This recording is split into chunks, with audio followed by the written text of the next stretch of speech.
Hello guys, आज आपका एक बार और स्वागत है हमारे यूट्यूब चैनल स्टडी विद जैसन में। तो प्यारे बच्चों, आज हम पढ़ने वाले हैं ग्रामर का एक टॉपिक जिसका नाम है ईजेमार। ये जो वीडियो लेक्चर है थोड़ा सा लंबा हो सकता है क्योंकि इसको एक्सप्लेन तरीके से बताया गया है।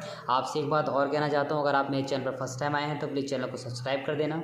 सब्सक्राइब के साथ साथ प्लीज़ बेल को जरूर दबा देना ताकि सारे की सारी अपडेट आपको समय समय पर मिलती रहे। तो चलिए स्टार्ट करते हैं इस वीडियो लेक्चर को। प्लीज़ इस वीडियो को स्किप मत करना। अगर आपका देखने की इच्छा नहीं तो प्लीज़ वीडियो को ओपन ना करना। चलिए स्टार्ट करते हैं बिना देरी के इस वीडियो लेक्चर को, जिसका नाम है इज़ एम आर। प्यारे बच्चों, हमें ये देखना है इज़ एम आर का प्रयोग कहाँ पर किया जाता है। तो मैं बहुत स्लो तरीके से बताना चाहूँगा। इसको पहचानने का तरीका है, जो इसकी जो पहचान है देख रहे होंगे। जिस सेंटेंस के लास्ट में है आ जाए, हूँ आ जाए, हो आ जाए, वहाँ पर आप इज़ एम आर का प्रयोग कर सकते हैं। लेकिन देखिए, मैंने यहाँ पर एक नोट लिखा हुआ है, वर्ब का प्रयोग नहीं होना चाहिए। ध्यान रखना, इस सेंटेंस में वर्ब नहीं होनी चाहिए। अब कई बच्चे सोच रहे होंगे ये वर्ब क्या होती है। मैंने यहाँ पर लिखा है वर्ब क्या होती है, हम इसको समझते हैं। देखिए, जैसे एक शब्द लिखा है मैंने खाना। आपको पता होगा खाने को आप ईट कहते हो। ये जो खाना है ना, खाने को आप ईट कहते हो। ध्यान देना बेटे, नहाने को आप बात कहते हो। आपको दिख रहा होगा पढ़ने को आप रीड कहते हो। ठीक है, आप देखना वर्ब क्या होती है, आप वर्ब को कैसे पहचान सकते हो कि कौन सी वर्ब है। इस बात को समझाने के लिए मैं आपके सामने एक तरीका बताना चाहता हूँ। वर्ब वो होती है बच्चे, जिस शब्द के लास्ट में, हिंदी शब्द में लास्ट में ना आ जाए, लास्ट में ना आए, लेकिन कहाँ पर, अंत में, उसे ही आप वर्ब कहते हो। जैसे नहाना लिखा है, नहाने के लास्ट में ना आता है, ना आ रहा है ना, कहाँ पर ना आ रहा है बच्चे, ना आ रहा है अंत में। कहाँ आ रहा है, अंत में। तो ये भी एक वर्ब है। पढ़ने के भी लास्ट में भी क्या आ रहा है बच्चे, ना, ये भी क्या हो गया, वर्ब। ये भी कहाँ पर आया, अंत में।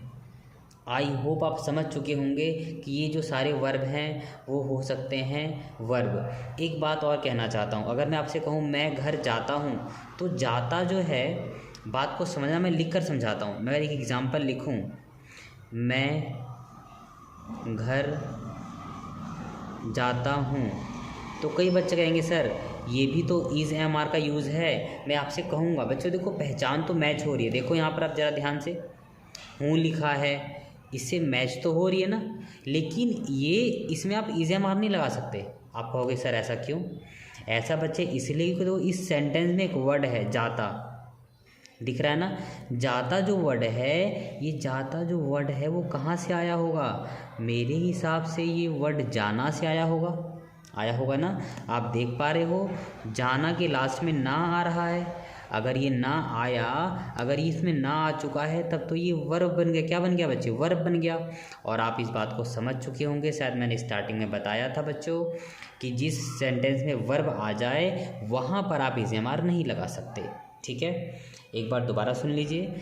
इज़ एम आर का प्रयोग सीख रहे हैं। आप इसका प्रयोग तब करते हो जिस सेंटेंस के लास्ट में है, हूँ और हो आ जाए। लेकिन इस बात का खास ध्यान देना होगा कि उस सेंटेंस में वर्ब नहीं होनी चाहिए। क्या नहीं होनी चाहिए? देखो बच्चों, वर्ब नहीं होनी चाहिए। ठीक है, अब वर्ब क्या होती है मैंने आपको समझाया। कुछ ऐसे हिंदी शब्द जिनके लास्ट में ना आ जाए। मैंने एग्जाम्पल भी दिया।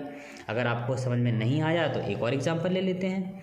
जैसे वह खाना खाता है। देखो, खाता एक काम है। जैसे कि वह व्यक्ति है वो खाना खाने का काम कर रहा है। कौन सा काम कर रहा है? खाना खाने का काम कर रहा है। और खाता जो शब्द है वो कहाँ से आया होगा? खाना से आया होगा। और खाना में क्या आ रहा है? ना आ रहा है। अगर लास्ट में ना आ रहा है तो ये भी एक वर्ब हुआ। तो मेरे हिसाब से आप समझ चुके हो, अगर इसमें वर्ब भी इस सेंटेंस में भी है, देखो मैच हो रहा है ना। लेकिन आप इसमें इज़ एम आर नहीं लगा सकते ना।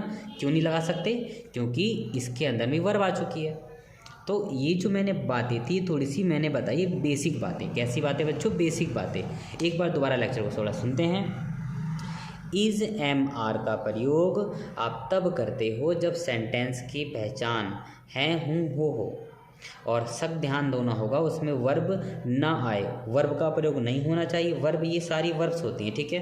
एक बात और बताना चाहता हूँ, तो आप कहेंगे सर वर्ब का प्रयोग नहीं होगा तो आप कैसे करेंगे सेंटेंस को? हाँ बच्चों, इज एम आर का प्रयोग करते समय हमें वर्ब का ध्यान देना होता है कि वर्ब यूज ना हो। हाँ, इज एम आर आप तब लगाते हो जब सेंटेंस के बीच में एडजेक्टिव आ जाए। एडजेक्टिव को बच्चे हिंदी में कहते हैं विशेषण। क्या कहते हैं? विशेषण। अब आप कहेंगे सर ये विशेषण क्या है, तो मैं आपको समझाता हूँ। एक जरा सा रफ काम बताया हुआ है मैंने, उस रफ काम से हम समझते हैं कि एडजेक्टिव क्या होते हैं। जरा ध्यान से देखना बच्चों, ये देखिए, थोड़ा ध्यान से देखना। एडजेक्टिव के बारे में एक्सप्लेन तरीके से बताता हूँ। देखो मैंने यहाँ पर कुछ लिखा हुआ है, देखो जरा ध्यान से देखना एकदम carefully. Some adjective, is am are का प्रयोग करते समय आपको इज एम आर का प्रयोग करते समय सेंटेंस के बीच में कुछ एडजेक्टिव्स होने चाहिए। एडजेक्टिव क्या होते हैं? कुछ ऐसी वर्ड मीनिंग्स, जैसे मैं गरीब हूँ, तुम अमीर हो, वह महान है, राम काला है, तुम गोरी हो, मैं छोटा हूँ, वह मोटा है, पहाड़ ऊंचा है, पानी गर्म है, पानी ठंडा है, वह तेज है, मिठाई मीठी है, पेड़ कठोर है, हम मजबूत हैं। कुछ ऐसे ही तो वर्ड्स होंगे। अब देखो इन सारे वर्ड्स में कोई काम थोड़ी हो रहा है, इसमें कोई भी काम नहीं हो रहा। जैसा आप यहाँ देख पा रहे होंगे ना, जैसा काम यहाँ पर होता है ऐसा कोई काम तो इसमें हो ही नहीं रहा। तो एडजेक्टिव की पहचान क्या हुई बच्चों? ये हैं सारे एडजेक्टिव। इज एम आर का प्रयोग करते समय कुछ ऐसे कॉमन वर्ड्स होने चाहिए। एडजेक्टिव, अगर आपके पास ग्रामर की बुक होगी तो ग्रामर में प्रॉपर एक चैप्टर दिया होता है, तो केवल उन्हीं वर्ड मीनिंग के साथ ही आप इज एम आर का प्रयोग कर सकते हो। तो चलिए मैंने बहुत बातें बता दी, स्टार्ट करते हैं रूल्स के साथ। देखिए अब आते हैं is am are real concept पर। देखिए यहाँ से स्टार्टिंग है, इज एम आर की स्टार्टिंग यहाँ से। अगर सेंटेंस की स्टार्टिंग में आई हो आप वहाँ पर एम लगाओगे। अगर सेंटेंस के स्टार्टिंग में ही हो, सी हो, इट हो और मतलब होता है या एक नाम आ जाए, एक नाम, तो आप इसका प्रयोग करेंगे, ठीक है। इसके बाद अगर सेंटेंस का सब्जेक्ट वी हो, यू हो, दे हो या नेम्स हो, एक से ज़्यादा नाम, जैसे राम और श्याम, सीता और गीता, एक से ज़्यादा नाम है, तो यहाँ पर आप क्या लगाएंगे? आर लगाएंगे। कैसे करेंगे? इस रूल का फ़ायदा क्या है, इसे आप कैसे समझने वाले हैं, तो इस एग्जाम्पल से हम समझते हैं। देखिए ज़रा ध्यान से देखो। रूल नंबर फर्स्ट जो कहता है कि पहले आपको सब्जेक्ट लगाना है, सब्जेक्ट के बाद इज एम आर फिर ऑब्जेक्ट, ठीक है। समझते हैं, सब्जेक्ट तो लगा देंगे, इज एम आर, ये तीन चीज़ें हैं, एक तो इज है, एक एम है और एक आर है। तीनों में से कोई एक लगानी है, कोई एक लगानी है। ध्यान रखना कैसे पता लगेगा। देखो मैं को इंग्लिश में आई कहते हैं, ये तो पता होगा, आई आ गया ना, मैं को आई कहते हैं और आई के साथ एम लगता है। एम आपने देखा ना, तो इज एम आर में से मैंने एक क्या निकाल लिया? एम निकाल लिया। तो मैं को आई कहते हैं, हूँ का मतलब एम बन गया, बचा क्या? समझदार। समझदार को वाइज कहा जाता है। क्या कहा जाता है बच्चे? वाइज। Sentence complete. जैसे आपने इसे किया वैसे अगला भी करने वाले हैं। बेटे तुम लिखा है, तुमको इंग्लिश में यू कहते हैं, ये तो आपको याद करना होगा, वर्ड मीनिंग्स है। तुमको यू कहते हैं। अब देखो यू के, अब ये स्टार्टिंग में है ना, इसी को सब्जेक्ट कहते हैं। यही सब्जेक्ट है, ये सब्जेक्ट है, ये सब्जेक्ट है। बात को समझ रहे हो ना? तुमको यू कहते हैं, अब सब्जेक्ट तो लिख दिया, सब्जेक्ट लिख दिया। इज एम आर में कुछ एक लगाना है तो यू है। अब देखो यू कहाँ लिखा है इसके अंदर? यू के साथ आर, ये आ गया आर, यू आर। पागल हो क्या बोलते हैं बच्चे? मैड कहते हैं। सेंटेंस खत्म। अगला एग्जाम्पल देखो, राम एक अच्छा लड़का है, तो स्टार्टिंग में राम है तो स्टार्टिंग वाला तो स्टार्टिंग में ही रहेगा, राम आ गया। अब राम है, राम आ गया सब्जेक्ट। इज एम आर में कोई एक चीज़ लगानी है, कोई एक चीज़। तो राम एक नाम है, राम तो एक ही नाम है ना, देखो वन नेम के साथ इज लगता है, तो इज, राम इज एक अच्छा लड़का, तो इसे Ram is a good boy. ठीक है, ये भी सेंटेंस हो गया। चलिए अब समझते हैं जस्ट अगला एग्जांपल। सभी, बेटे सभी को, सभी है ना, सभी को ऑल कहा जाता है, सभी को ऑल कहा जाता है। और ऑल का मतलब क्या? ऑल का मतलब तो बहुत सारे लोग हो गए ना, बहुत सारे, एक से ज़्यादा। तो बहुत सारे मतलब क्या? नेम्स, एक से ज़्यादा। और ऑल के लिए या फिर ज़्यादा के लिए आर लगाते हैं। क्या लगाते हैं? आर। तो ऑल आर मेरे प्रिय। मेरे मतलब क्या होता है? माई। बेटे प्रिय को इंग्लिश में डियर कहते हैं। क्या कहते हैं बच्चे? डियर कहते हैं। आई होप बच्चे आपने देखा होगा कि हाँ, कहाँ पर इज एम आर का प्रयोग किया जाता है और किस प्रकार से छोटे छोटे सेंटेंसेस को बनाया जाता है। तो आपने देखा रूल्स नंबर पहला था सब्जेक्ट हेल्पिंग वर्ब कैसे निकालते हैं, ऑब्जेक्ट। ये जो हम पढ़ रहे थे, ये हम पढ़ रहे थे अफर्मेटिव सेंटेंस। देखिए बच्चे, अब हम पढ़ते हैं रूल नंबर सेकंड। बात को ध्यान से समझना, जैसे आपने फर्स्ट को किया है सेम वैसे ही करना है। शॉर्टकट बताऊंगा तरीका। देखो, सब्जेक्ट पहचानने आ गया होगा, मैं को आई कहते हैं, सेम तरीका। आई के साथ बच्चे क्या लगता है? आई के साथ अभी मैं पढ़ा था ना, अभी आपको मैं दिखा भी देता हूँ। आई के साथ क्या लगता है प्यारे बच्चों? देखो, आई के साथ एम लगता है। क्या लगता है बच्चे? एम। तो ये आ गया एम। दोबारा देखो, मैं को आई कहते हैं, मैं को आई। अब इज एम आर में से कोई एक लगाना है। तो आपने देखा ना, आई को देखा तो मैंने, मुझे पता लगा एम लगाना है, ये भी लगा दिया, चलो ठीक है। अब क्या लगाऊंगा मैं? नॉट। अब आप कहेंगे सर नॉट क्यों लगाया? तो नहीं आ गया, इसमें नहीं आ गया। अब बचा क्या? वाइज। समझदार को क्या बोलते हैं? वाइज। अच्छा, क्या अंतर था? इसमें नॉट आ गया और इस वाले में नॉट नहीं था, सिंपल। अगला एग्जाम्पल देखिए, तुमको यू कहते हैं। आप देखो दोबारा, एक बार दोबारा देखिए, तुमको यू कहते हैं और यू के साथ क्या आता है? देखो यहाँ पर यू के साथ आर आता है। क्या आता है बच्चे? यू के साथ आर आ गया, आर लगा दिया ना। तो सब्जेक्ट हो गया, इज एम आर में से कोई, इज एम आर में से एक निकाल लिया, बचा नॉट। ये आ गया नॉट। हम नॉट क्यों लगा रहे हैं? क्योंकि सेंटेंस में नहीं आ गया। यू आर नॉट, पागल हो, क्या बोलते हैं बच्चे? मैड कहते हैं। हो गया ये भी एग्जाम्पल। अगला एग्जाम्पल देखिए, हमको बच्चे इंग्लिश में वी कहते हैं, हमको वी कहते हैं। ठीक है, अब वी है। अब देखो जरा, वी के साथ क्या लगता है? वी के साथ आर लगता है। देखो, वी के साथ आर लगता है, तो ये आ गया वी आर। अब देखो, हम अच्छे नहीं हैं, नहीं मतलब क्या? नॉट। अच्छे मतलब क्या? गुड। ठीक है, अगला एग्जाम्पल, वे है ना, वे को इंग्लिश में दे कहते हैं। बेटे ये तो वर्ड मीनिंग से आप इसे याद करते रहो। ठीक है, वे को दे कहते हैं। अब देखो, दे लिखा है ना, दे, ये देखो दे के साथ क्या आता है? आर आता है। दे के साथ क्या आता है बच्चे? आर आता है। तो ये लिख दिया मैंने आर, नहीं है तो नॉट आ जाएगा। ठीक है, और काले को क्या बोलते हैं? ब्लैक, BLACK, ब्लैक कहा जाता है। ठीक है, अब हम बढ़ते हैं रूल नंबर थर्ड की ओर। एक बात और ध्यान ना, ये जो हमने रूल पढ़ा है इसे निगेटिव, क्या कहा जाता है? इसे निगेटिव कहा जाता है।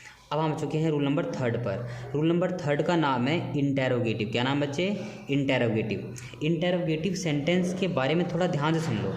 इंटेरोगेटिव सेंटेंस की पहचान क्या होती है? ऐसे सेंटेंसेस जिसकी स्टार्टिंग सेंटेंस में, हिंदी सेंटेंस में की स्टार्टिंग क्या से हो? किससे हो? हिंदी सेंटेंस में उसकी स्टार्टिंग क्या से हो। याद रखना, हिंदी सेंटेंस में स्टार्टिंग किससे हो बच्चे?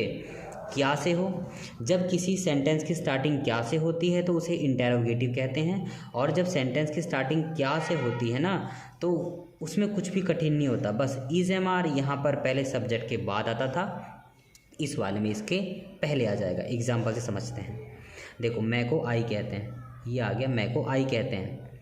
ठीक है, आई के साथ क्या लगता है? एम लगता है। तो ध्यान रखना, अभी तक हम एम आई के बाद लगा रहे थे, अब हम इससे पहले लगाएंगे एम आई वाइज क्वेश्चन मार्क। ठीक है, एम आई वाइज क्वेश्चन मार्क। बात को जरा केयरफुली सुनना, एम आई वाइज क्वेश्चन मार्क। अब देखना, अगर स्टार्टिंग में हेल्पिंग वर्ब आ गई ना, जो इज एम आर में से स्टार्टिंग में कुछ भी आ गया, तो इसी को क्या पढ़ते हैं? एक और एग्जाम्पल समझते हैं।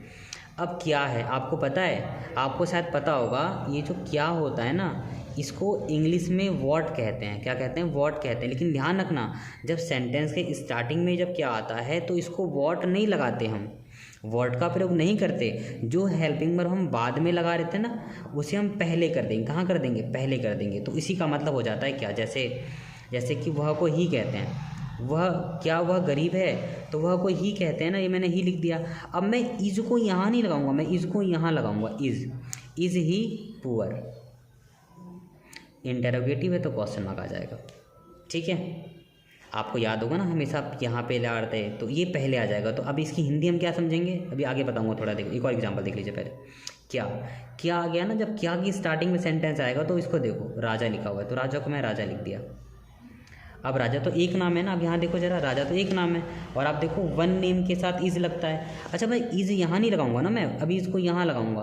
पता है ना यहाँ पे क्यों लगाऊंगा, क्योंकि सेंटेंस की स्टार्टिंग क्या से हो रही, जब क्या की सेंटेंस क्या से स्टार्ट होता है तो इज पहले आ जाता है। Is Ram great, is Ram great हो गया। अगला एग्जाम्पल देखिए बच्चे, क्या लिखा हुआ है ना यहाँ पर। अगला एग्जाम्पल है क्या, बात को ज़रा ध्यान से सुनना। क्या लिखा हुआ है, तुम, ये लिख दिया मैंने। अब बताओ मैं आर यहाँ लगाऊँ, आप देखो ना, खुद देखो समझो। यू है, यू के साथ क्या आता है, आर आता है। अब मैं आर यहाँ नहीं लगाऊंगा, मैं आर को यहाँ लगाऊंगा। Are you black, question mark. पता है ना क्यों। अब आप कहेंगे सर ये क्या बात हो गई, सर एक एग्जांपल लिखता हूँ, देखो इंग्लिश मीडियम में ध्यान रखना, थोड़ा सा समझाने के लिए थोड़ा कर रहा हूँ। जैसे मैंने यहाँ लिख दिया are you good, are you good. अब देखो इसकी अगर मैं हिंदी बनाऊँ, इस सेंटेंस की अगर मैं हिंदी समझने की कोशिश करूँ तो मैं कैसे समझूंगा। मेरे को पता है, मैंने इस रूल से ये समझा, मैंने इस रूल को देख कर के बच्चे, मैंने इस रूल को देखकर ये समझा कि अगर स्टार्टिंग में हेल्पिंग वर्ब है तो उसे हम क्या पढ़ते हैं, ऐसे क्या, यू को तुम, गुड मतलब अच्छे, अब है हो लगा दो, आगे ना, क्या तुम अच्छे हो। बात समझ रहे मेरे, आई हो आप लोग अच्छे समझ चुके होंगे। चलिए बढ़ते हैं जस्ट अगले रूल की ओर, रूल नंबर 4 की ओर। देखिए जिस बच्चे को ना इंटेरोगेटिव आ गया, इसमें कोई दिक्कत नहीं है, क्योंकि यहाँ पर कुछ नहीं करना, ये इंटेरोगेटिव है और इंटेरोगेटिव के साथ साथ इंडिकेटिव लिखा हुआ है। सेम रूल है, सेम रूल। देखो यहाँ पर भी स्टार्टिंग में क्या आ रहा है और फिर मैं को आई कहते हैं, बात को समझना। आई के साथ एम आता है ना। अब देखो स्टार्टिंग में क्या आ गया ना, तो जब क्या आएगा तो एम यहाँ नहीं, एम यहाँ होगा, एम आई। अब देखो इसमें नॉट आ गया, ये नया क्या है, नया ये है, इसमें नॉट आ गया। और नॉट इंटेरोगेटिव सेंटेंस में नॉट सब्जेक्ट के बाद लगता है बच्चे। तो आप देख पा रहे हैं ना, सब्जेक्ट आई है तो एम आई नॉट वाइज। पता लग गया, नॉट मैंने क्या लगाया, आप देख रहे हो पहले एम के बाद आर के बाद आर के बाद आर के बाद नॉट लग रहा था, लेकिन यहाँ पर इंटर क्या वाले सेंटेंस में ऐसा नहीं होता, इज एम आर पहले चला जाता, नॉट सब्जेक्ट के बाद आता है, ठीक है। अब देखिए आपको मैं 3 क्वेश्चन दे रहा हूँ, ये आपका होमवर्क है, ये भी आपका होमवर्क है, ये भी आपका होमवर्क है। अगर आपने इन बातों को अच्छे समझा होगा तो आप प्लीज़ इन तीनों क्वेश्चनों के आंसर कमेंट में देंगे। अब समझते हैं बेटे, अब बढ़ते रूल नंबर 5 की ओर। अब देखिए रूल नंबर 5, यहाँ पर थोड़ा केयरफुली देखना बेटे, यहाँ बहुत कुछ समझने वाले टॉपिक्स है। ये जो हम रूल दोनों पढ़ने वाले हैं, 5वां और 6ठा, ये जो 5वां और 6ठा है ये एक टॉपिक से रिलेटेड है जिसका नाम है WH फैमिली। WH फैमिली, आपको पता है WH फैमिली क्या होती है, मैं समझाता हूँ। WH फैमिली एक ऐसी फैमिली होती है, WH फैमिली एक ऐसी फैमिली होती है बच्चे, एक ऐसी फैमिली होती है बच्चों जिसके अंदर क्या होता है ना, उस शब्द की स्टार्टिंग, उस शब्द की कुछ ऐसे वर्ड्स होते हैं जिनकी जो स्टार्टिंग है, क्या चीज़, उसकी जो स्टार्टिंग है वो या तो W से होगी या तो H से। एग्जाम्पल से देखिए, ये W से, ये भी W से, ये H से, ये W से, ये W से, ये W से और ये W से, और भी जैसे कि कितने को बोलते हैं हाउ मैनी, कितने को बोलते हैं हाउ मैनी, तो वो H से हो गया। तो ऐसे वर्ड का समूह जिनकी स्टार्टिंग या तो W से है या तो H से है। तो ये एक बात की बात है, मैं आपके सामने कुछ एग्जाम्पल्स रखे हैं, बात को ज़रा ध्यान से सुनना मेरी, अगर आप सुनेंगे तो बहुत कुछ समझ आ जाएगा। देखिए ये जो मैंने यहाँ पर कुछ 6 से 7 वर्ड्स रखे हैं, ये WH फैमिली के अंदर शामिल किए जाते हैं, ठीक है। पहला नियम, WH फैमिली के अंदर शामिल किए जाते हैं। और ये समझने वाली बात है, जैसे अगर इंग्लिश वाले शब्दों को, इंग्लिश वाले सेंटेंसेस को सेंटेंस के स्टार्टिंग में रखा जाता है, ध्यान रखना। और जब ट्रांसलेशन करेंगे आप तो जितने भी शब्द हिंदी वाले हैं, कौन से वाले हैं, हिंदी वाले, ये आपको उसके बीच में नज़र आएंगे। कहाँ नज़र आएंगे, सेंटेंस के बीच में नज़र आएंगे, ध्यान रखना। अब हम इसको समझेंगे एग्जाम्पल के माध्यम से, बात को ज़रा केयरफुली लेना बेटे। देखो यहाँ समझाता हूँ। जैसे अब मुझे समझना है कि भाई हिंदी वाले जो इसमें के जो शब्द हैं वो सेंटेंस में अगर मिले, आप इंग्लिश बना रहे हो, मिल गए, तो आप समझे डब्ल्यू फैमिली का रूल लगाना है, तो इसमें से मैच करेंगे। जैसे मैंने सेंटेंस को पढ़ रहा हूँ, ध्यान से देखो, वह क्यों महान है। जब मैंने सेंटेंस को पढ़ा तो मुझे याद आता है, अरे ये तो क्यों है, अरे ये तो क्यों है, और क्यों कहाँ देखा था, जरा मैच करो, फटाफट मैच करो, ये रहा, देखो क्यों मिल गया ना। जब फिर मुझे याद आता है, अरे सर ने कहा था जब क्यों मिले, तो क्यों आपको हमेशा कहाँ मिलेगा, सेंटेंस के बीच में मिलेगा। अगर वो सेंटेंस के बीच में मिला, फिर अगर आप उसकी इंग्लिश बनाएंगे तो उसे आप हमेशा कहाँ रहेंगे, इंग्लिश बनाते समय आप उसकी इंग्लिश को कहाँ रखेंगे, सेंटेंस के स्टार्टिंग में रख देंगे। रख दो, क्यों है ना, क्यों को वाई कहते हैं, तो रख दिया मैंने स्टार्टिंग में, ये है नियम, रख दिया। ये तो लिखा है ना WH फैमिली, लिख दी WH फैमिली। इज़ MR में से कोई एक लगा दो, तो इज़ MR में से एक लगा दो, तो अब देखो कौन बताएगा, वह को ही कहते हैं, ये रखा मैंने ही, ये तो गलत हो गया सर। पहले WH फैमिली, इज़ MR तो लगाया नहीं, लगा देते हैं। कैसे लगाएंगे हम, इसको चेक करेंगे। वह को ही कहते हैं, और ही के साथ क्या लगता है, देखो ज़रा समझाता हूँ। देखो ही के साथ ही है ना, ही के साथ इज़ लगता है, क्या लगता है, इज़ लगता है ना, हाँ देखा आपने। तो ये आ गया इज, क्या आ गया बच्चे, इज आ गया, ठीक है। वाई इज़ ही, महान को बोलते हैं ग्रेट, क्या बोलते हैं, ग्रेट, क्वेश्चन मार्क। सेम ऐसे ही, मैं कैसे काला हूँ, कैसे, देखो कैसे, कहीं मैच हो रहा है क्या, अरे सर ये मैच हो गया। आप जब इंग्लिश बनाओगे, ये मिला तो बीच में है, जब इंग्लिश बनाओगे इसकी तो कहाँ रहोगे, इसे स्टार्टिंग में। तो कैसे को हाउ कहते हैं, हाउ, ये आ गया हाउ, ठीक है। अब इज़ MR में कोई एक लगाओगे तो मैं को आई कहते हैं, और आई के साथ एम आता है, how am I black, question mark. ये आपका होमवर्क है, आप इसे करेंगे और कमेंट में इसका आंसर देंगे, ठीक है बच्चों। अब सेम इसी प्रकार से जिस बच्चे को ये समझ में आ गया वैसे ये भी कर लेगा।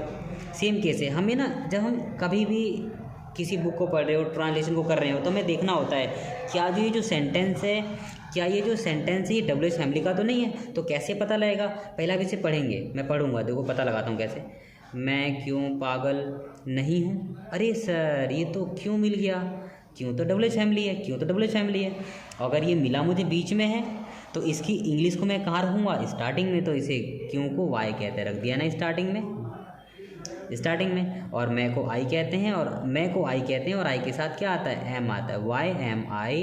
इसमें नया क्या है, नहीं। और आपको शायद याद होगा कि जिसमें आप क्वेश्चन पूछो, मैं कैसे, क्वेश्चन ही तो है, तो क्वेश्चन वाले सेंटेंस के अंदर हम उस केस में ना जो सब्जेक्ट है, सब्जेक्ट के बाद नॉट लगाते हैं। सब्जेक्ट आई है तो आई के बाद नॉट लगा दिया मैंने, ठीक है। Why am I not mad, ठीक है बच्चों, why am I not mad, ठीक है। अब इसको लगा दो ये क्वेश्चन मार्क। एक और एग्जांपल ले लीजिए, थोड़ा ध्यान से देख लेते हैं। देखो एक और एग्जांपल कैसे समझने वाले हैं, कैसे भी और कब है, इसे आप घर से करेंगे, इसे कराता हूँ मैं। देखो अब देखो ये जो कब है मैच हो रहा है, हाँ मिला ना, मिला कहाँ आपको, ये बीच में। तो इंग्लिश बनाओगे व्हेन, तो इसे कहाँ रहोगे, स्टार्टिंग में रखना है, तो व्हेन आ गया पहले, व्हेन, ठीक है। ये रहा तुम, मतलब यू, और यू के साथ क्या आता है, आर, तो when are you not mad, question mark. ये आपका होमवर्क है। मेरी बात को ज़रा ध्यान से दोबारा सुनिएगा बच्चों, मैं आपसे एक बात कहना चाहता हूँ। आई होप आप लोगों ने इस लेक्चर को बहुत अच्छे से देखा होगा। एक बात मैं ये समझाना चाहता हूँ प्यारे बच्चों, दोबारा से, ये जो पेज है 5वां 6ठा रूल ये WH फैमिली का है। WH किसी मान लो बहुत सारे इकट्ठे किसी टीचर ने आपको सेंटेंस दे दी, सेंटेंस को पढ़ने के बाद हमें पहचानना होता है। देखो जरा स्टार्टिंग बताता हूँ। जैसे मान लो मुझे सेंटेंस मिला, ये वाला मिला, तुम पागल हो, मैं समझूंगा अरे इसमें क्या तो है ही नहीं, सिंपल है, ऐसे बना दिया, ठीक है। अगर मान लो मुझे सेंटेंस मिला ऐसा, मान लो बच्चों मुझे सेंटेंस मिलता है ऐसा, क्या वह गरीब है, अरे सर ये तो क्या वाला है, और क्या वाले में हमने क्या पढ़ा था, अच्छा क्या वाले सेंटेंस में इज एम आर को लिख देते हैं पहले, ये याद होना चाहिए। अब मान लो चलो एक सेंटेंस आया, मिक्स दिया टीचर ने, एक और सेंटेंस, अरे ये तो कब आ गया, कब अच्छा कब तो WH फैमिली है, और WH फैमिली को हम करते क्या हैं, स्टार्टिंग में रख लेते हैं, फिर इज एम आर लगाते हैं, फिर सब्जेक्ट, अगर नॉट है तो नॉट आएगा, नहीं तो नहीं आएगा, फिर सेंटेंस ख़त्म। तो आई होप आप लोगों ने इस वीडियो को अच्छे से देखा होगा। मैं ये बताना चाहूँगा ये सारे एडजेक्टिव्स हैं, इज एम आर का यूज़ इन सारे शब्दों से होता है, वर्ब के साथ नहीं किया जाता। इस लेक्चर को शुरू से लास्ट तक देखने के लिए बहुत बहुत धन्यवाद।